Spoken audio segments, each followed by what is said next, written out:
प्रिय बंधुभगिनीनो, मी फादर डॉक्टर पॅट्रिक डिसूजा. आज मी मत्तेकृत शुभवर्तमान व अध्याय 25 वचन 14 ते 30 प्रतिभांचा दृष्टांत यावर मनन चिंतन करणार आहे. प्रतिभांच्या या दृष्टांताद्वारे येशू आपल्याला शिकवतो की आपण आपल्या भल्यासाठी आणि इतरांच्या भल्यासाठी परमेश्वराने दिलेली प्रतिभा ओळखणे, ती विकसित करणे आणि वापरणे आवश्यक आहे. आणि या जीवनात आणि शाश्वत जीवनात परमेश्वराकडून बक्षीस मिळवण्यासाठी तयार असणे आवश्यक आहे. येथे येशू आपल्याला चेतावणी देतो की जर आपण आपल्या भल्यासाठी आणि इतरांच्या भल्यासाठी आपल्याला ईश्वराने दिलेल्या प्रतिभांचा स्वीकार करण्यास, त्या विकसित करण्यास आणि त्यांचा वापर करण्यास नकार दिला, तर परमेश्वर आपल्याला या जन्मात आणि भविष्यातही शिक्षा देईल. येशूने आपल्या शिष्यांना आणि इतरांना हा दाखला सांगितला. प्रवासास निघालेल्या माणसाने आपल्या नोकरांना बोलावून त्याची मालमत्ता त्यांना सोपवली. त्याने एकाला 5 थैल्या, दुसऱ्याला 2 आणि तिसऱ्याला 1 अशी प्रत्येकाला त्याच्या त्याच्या कुवतीनुसार दिल्या. मग तो निघून गेला. ज्याला 5 थैल्या मिळाल्या होत्या त्याने लगेच जाऊन त्याच्यावर व्यापार केला. त्याने आणखी 5 थैल्या कमावल्या.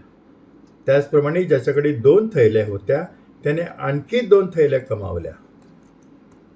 पण ज्याला 1 थैली मिळाली होती त्याने जाऊन जमीन खोदली आणि आपल्या धनाचे पैसे त्यामध्ये लपवले. आता बऱ्याच दिवसांनी त्या नोकरांचा मालक आला आणि त्याने त्यांच्याकडे हिशेब चुकता केला.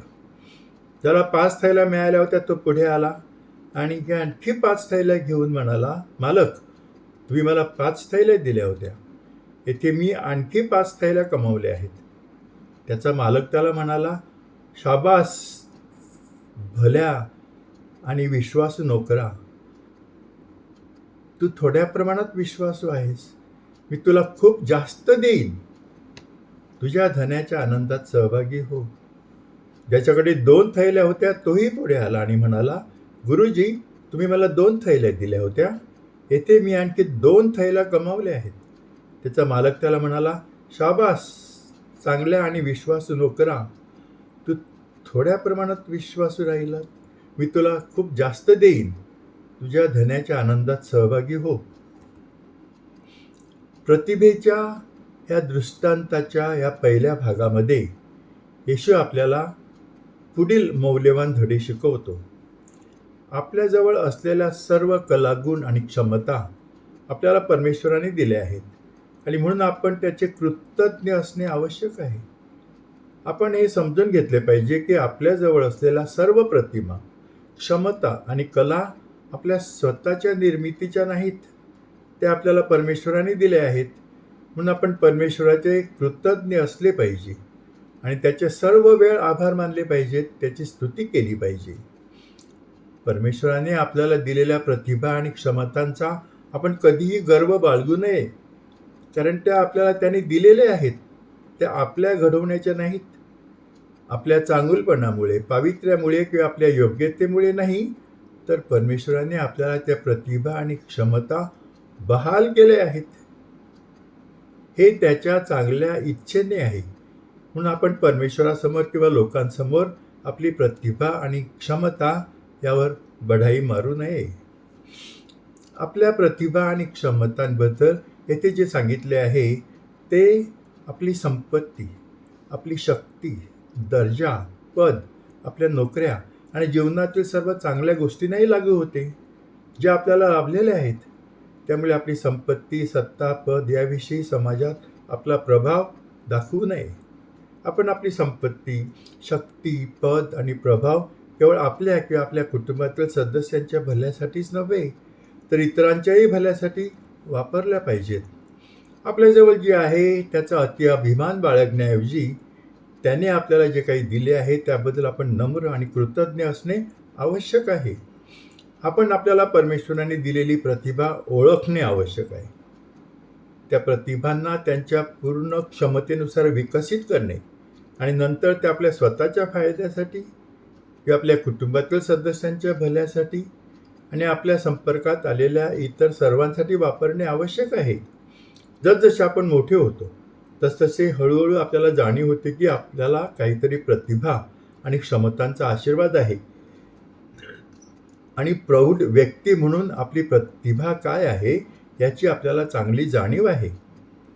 आपण सर्वप्रथम त्या प्रतिभांचा स्वीकार केला पाहिजे. आपल्याला त्या प्रतिभा दिल्याबद्दल देवाचे, परमेश्वराचे आभार मानले पाहिजे आणि नंतर त्यांचा पूर्ण क्षमतेने विकास करण्यासाठी प्रयत्न केले पाहिजे.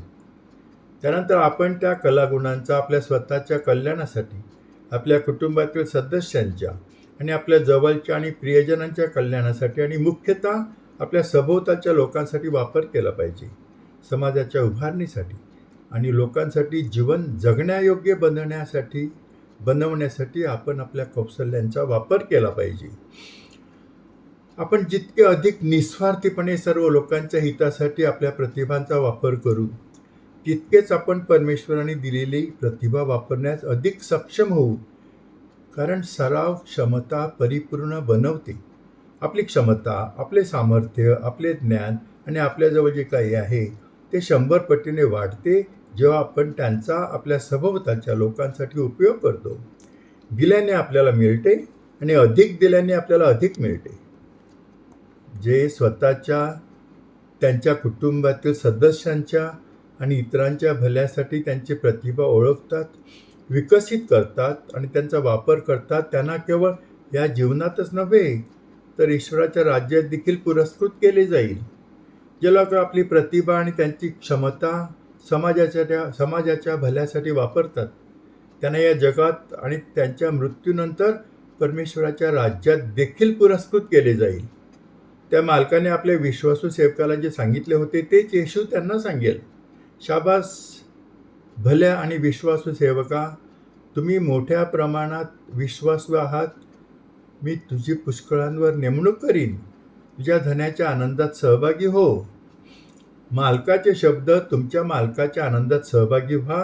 हे ते बक्षीस दर्शवितात जे लोक त्यांची प्रतिभा आणि त्यांची क्षमता समाजाच्या भल्यासाठी वापरतात. त्यांना शेवटी परमेश्वराच्या राज्यात प्राप्त होणार आहे. आपल्याला जे मिळाले आहे त्यापेक्षा जास्त प्रतिभा किंवा अधिक सामर्थ्यवान प्रतिभा प्राप्त झालेल्यांचा आपण मत्सर करू नये. परमेश्वर हा सर्व गोष्टींचा स्वामी आणि अधिपिता असल्याने आपण त्याची इच्छा स्वीकारली पाहिजे. त्याने आपल्याला जे दिले आहे ते स्वीकारले पाहिजे. जरी ते इतरांना दिलेल्या गोष्टींपेक्षा कमी असले तरीही आपल्यापेक्षा जास्त मिळाले आहे त्यांचा आपल्याला हेवा वाटतो. पण त्या हेव्यामुळे आपला काही फायदा होत नाही. ईर्ष्यामुळे दुःख, कटुता निर्माण होते. ज्यांना आपल्यापेक्षा जास्त मिळाले आहे त्यांचा आपल्याला मत्सर वाटतो. काही वेळा मत्सर आपल्याला गुन्हे करण्यास प्रवृत्त करतो, ज्यामुळे आपल्याला अधिक दुःख होऊ शकते. धर्मनिरपेक्ष पातळीवर येशूने शाब्बास चांगला आणि विश्वासू सेवक, तुम्ही मोठ्या प्रमाणात विश्वासू आहात, मी तुमची पुष्कळांवर नेमणूक करीन. हे शब्द आपल्याला सांगतात की जर आपण आपली कर्तव्ये आणि जबाबदाऱ्या निष्ठेने पार पाडल्या, कठोर परिश्रम केले आणि जीवनात त्याग केला तर आपण आपली स्वप्ने आणि आकांक्षा पूर्ण करून मोठे यश मिळवू शकणार आहोत. येशू त्याच्या शिष्यांना आणि इतरांना दृष्टांतात पुढे म्हणतो, ज्याला एक प्रतिभा मिळाली होती तोही पुढे आला आणि म्हणाला, गुरुजी, तुम्ही कठोर मनुष्य आहात. तुम्ही जिथे पेरले नाही तिथे कापणी करतात आणि जिथे तुम्ही बी पेरले नाही तिथे गोळा करता. म्हणून मला भीती वाटली आणि मी जाऊन तुमची प्रतिभा जमिनीत लपवली. पहा, ते तुम्हाला आता मिळाले आहेत.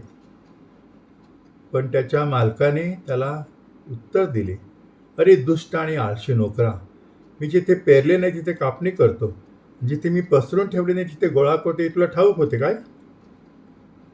तर तू माझे पैसे बँकेमध्ये गुंतवले असते आणि मी येताना मला माझे जे आहे ते व्याजासह मिळाले असते. म्हणून ह्याच्याकडून थैल्या घ्या, ज्याच्याकडे 10 आहेत त्याला द्या.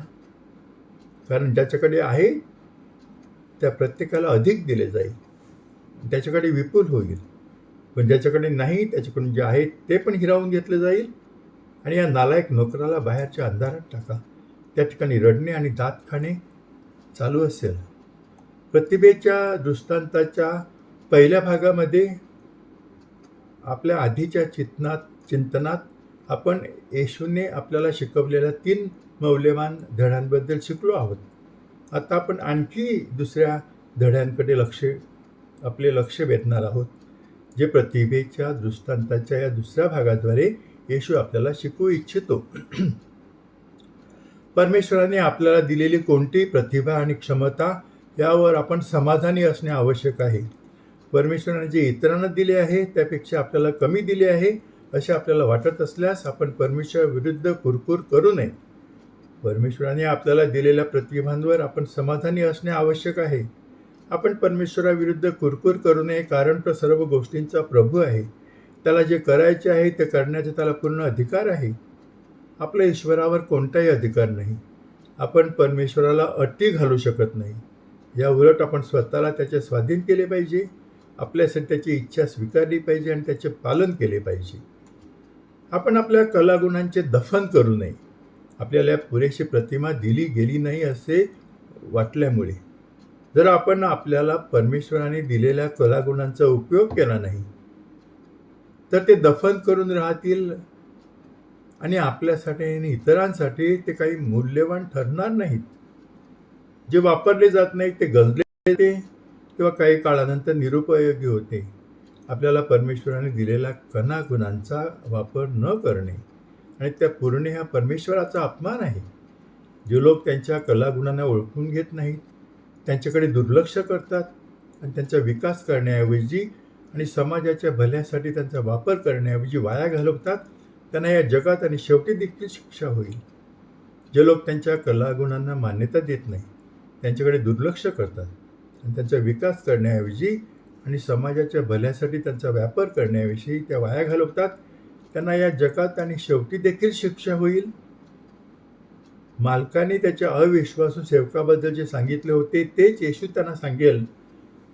त्याच्याकडून थैल्या घ्या, ज्याच्याकडे 10 थैल्या आहेत त्याला द्या, कारण ज्याच्याकडे आहे त्याला प्रत्येकाला अधिक दिले जाईल आणि त्याच्याकडे विपुलता असेल, म्हणजे ज्याच्याजवळ नाही त्याच्याजवळ जे आहे तेही काढून घेतले जाईल.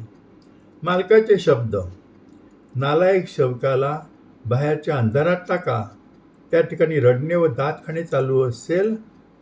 जे लोक त्यांच्या कलागुणांची कबुली देत नाहीत आणि त्यांच्याकडे दुर्लक्ष करतात आणि त्यांचा विकास करण्याऐवजी आणि समाजाच्या भल्यासाठी त्यांचा वापर करण्याऐवजी वाया घालवतात, त्यांच्यासाठी शेवटच्या काळातील शिक्षेचे हे सूचक आहेत.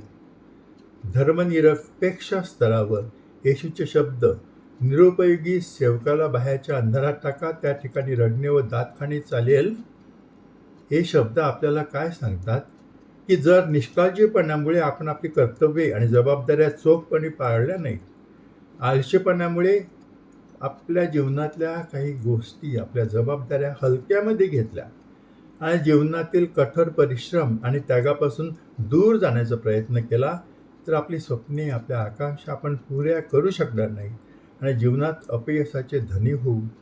म्हणून आपण आपल्याला परमेश्वराने दिलेली प्रतिभा ओळखणे आवश्यक आहे, त्यांना त्यांच्या पूर्ण क्षमतेनुसार विकसित करणे आणि नंतर त्या आपल्या स्वतःच्या कल्याणासाठी, ते आपल्या कुटुंबातील सदस्यांच्या कल्याणासाठी आणि आपल्या संपर्कात येणाऱ्या सर्वांसाठी वापरणे आवश्यक आहे.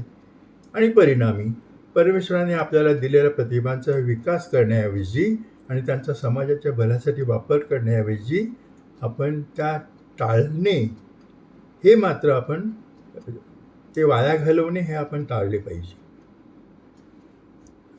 प्रिय बंधू भगिनींनो, तुम्ही माझे मनन शांतपणे आणि प्रेमाने ऐकून घेतले त्याबद्दल मी तुमचा आभारी आहे. हे मनन तुमच्या मित्रमैत्रिणी, नातेवाईक यांना पाठवा आणि त्यामुळे त्यांचाही फायदा होणार आहे. यूट्यूबवर माझे चॅनल आहे. माझ्या चॅनलचं नाव आहे फादर डॉक्टर पॅट्रिक डिसूझा.